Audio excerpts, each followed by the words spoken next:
Alors la voûte est à 18 mètres de hauteur, plus haute même que celle de Saint-Paul-de-Léon, donc c'est quand même une très belle construction gothique.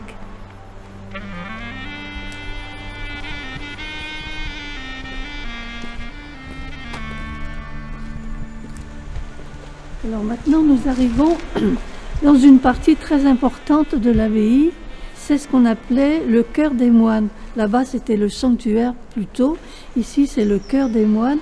Et les moines prenaient place ici dans des stalles de chaque côté.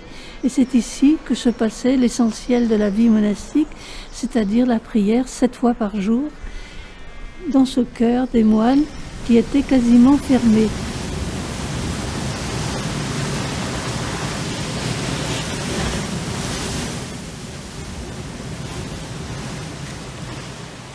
Outre la prière et l'écriture, les moines avaient une autre activité grandement liée à la dangerosité des côtes puisqu'ils entretenaient en permanence un grand feu du haut de cette tour qui ressemblait curieusement à un donjon.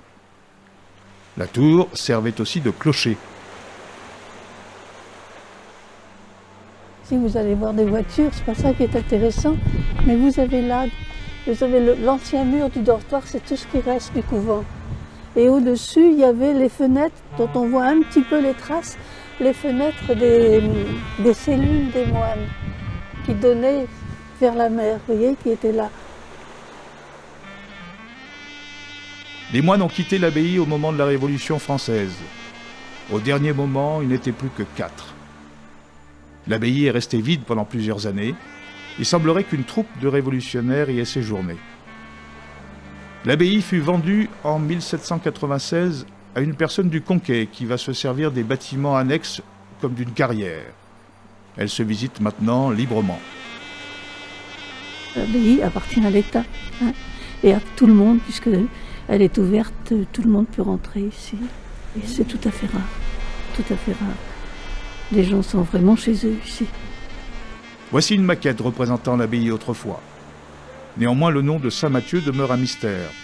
Plusieurs récits parlent d'une relique de Saint Matthieu déposée ici lors d'un naufrage par des marins rescapés. Mais aucune preuve ne viendra étayer cette hypothèse, parmi d'autres, toutes légendaires.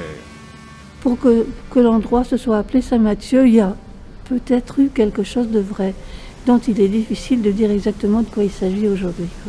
Les gens aiment bien les histoires, aiment bien qu'on leur raconte des histoires, mais il faut savoir que ce sont des histoires.